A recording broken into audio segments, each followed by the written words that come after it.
बंधुवर जय सीताराम।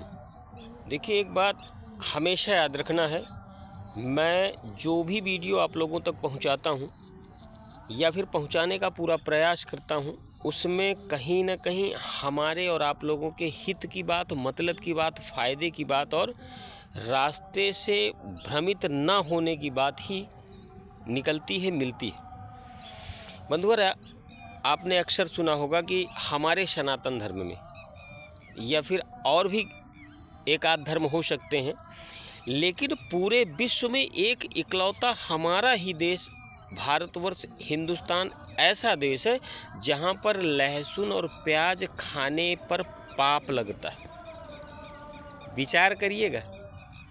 मैं कोई तर्क नहीं कर रहा हूँ, ना मैं आप लोगों को बहकाने या भटकाने का कार्य कर रहा हूँ, लेकिन थोड़ा सा विचार करने के लिए ज़रूर कहूँगा कि आप विचार करिए कि केवल पूरे विश्व में हमारा एक इकलौता देश है हिंदुस्तान, जहाँ पर लहसुन और प्याज खाने पे पाप लगता है, ऐसा विद्वान लोग कहते हैं। ये बात सत्य है, लगता है, लेकिन किन के लिए? जो भाई लोग हमारे, जो महोदय, जो बुज़ुर्ग या फिर जो नौजवान, कहने का तात्पर्य कि ऐसे व्यक्ति जो ईश्वर के समकक्ष यानी कि ईश्वर की आराधना में तल्लीन रहने का मन बना रहे हैं या ईश्वर की आराधना में तल्लीन रहते हैं, यदि वो लहसुन और प्याज खाते हैं बंधुवर, तो उनको पाप लगता है। क्यों?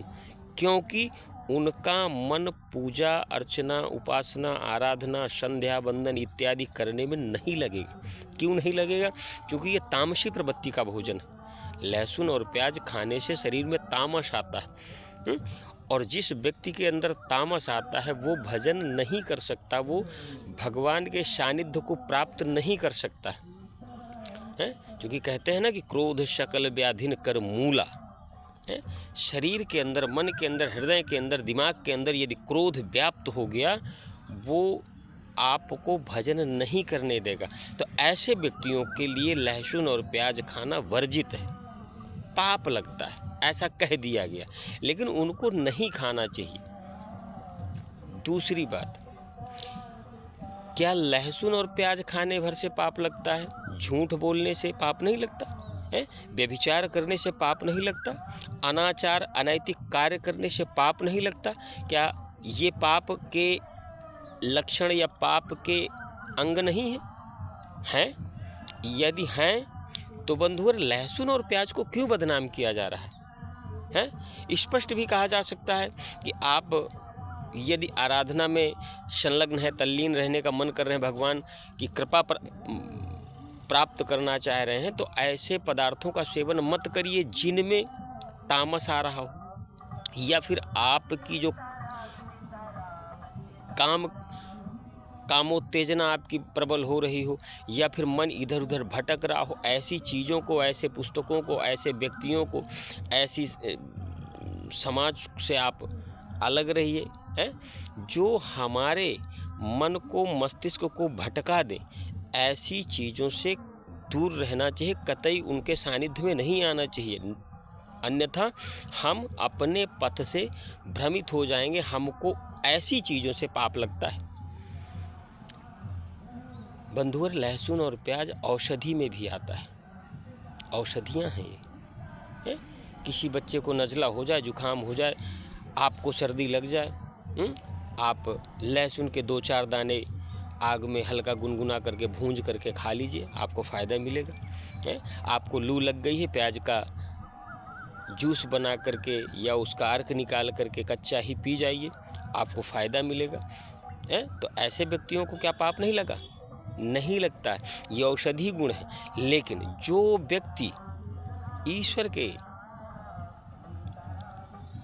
भजन में तल्लीन रहना चाहते हैं, ऐसे व्यक्तियों को लहसुन प्याज नहीं खाना चाहिए। पाप नहीं लगता, नहीं खाना चाहिए। तो बंधुवर, कुछ चीज़ें हैं जो हमको डरा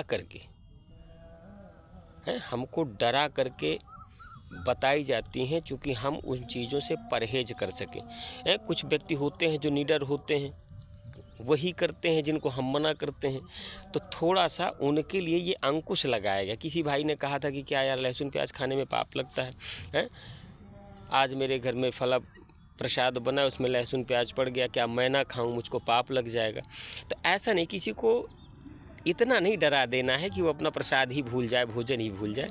आगे प्रभु की मर्जी, राम जी की इच्छा, हम तो कुछ नहीं कह सकते हैं। लेकिन जो मेरे मन में था बधुर मैंने आप लोगों को बताने का, समझाने का पूरा प्रयास किया है। इसके आगे भगवान की मर्जी, राम जी की मर्जी, आपकी इच्छा। जय श्री राम।